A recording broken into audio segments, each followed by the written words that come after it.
partout où vous nous suivez, bonsoir et bienvenue sur Dina TV. Suite à la manifestation d'hier de certains agents de santé du CHU.G qui réclamaient entre autres le paiement de leurs primes de garde, aussi une meilleure condition de travail, notre équipe de reportage a jugé nécessaire d'approcher l'administration, c'est-à-dire le directeur général, également afin d'équilibrer l'information. Très déçu en ce sens que même si le bien fondé de la question est réel, la manière n'a pas été correcte.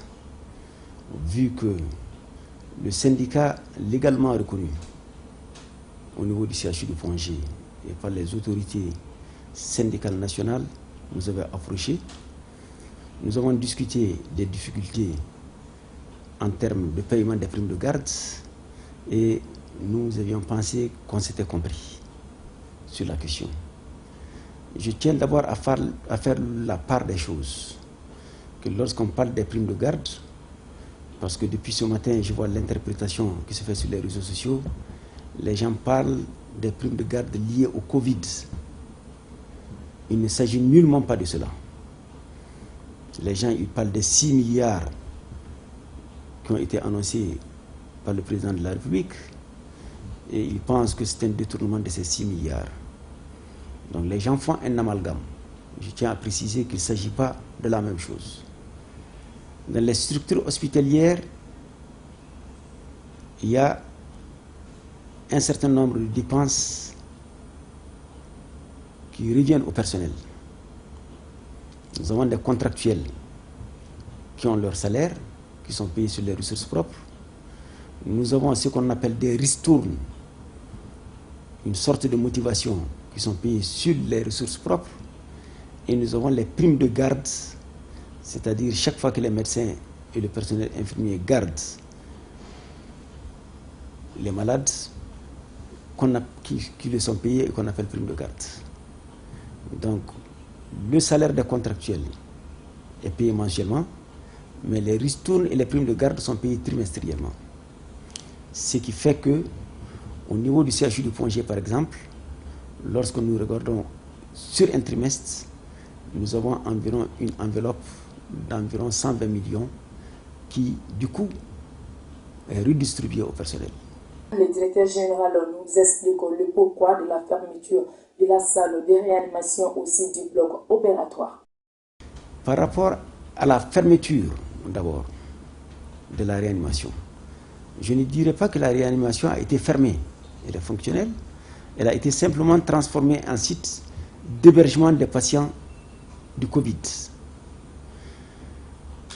Nous avions initialement, quand la pandémie a commencé, ouvert un premier centre avec une seule salle de réanimation.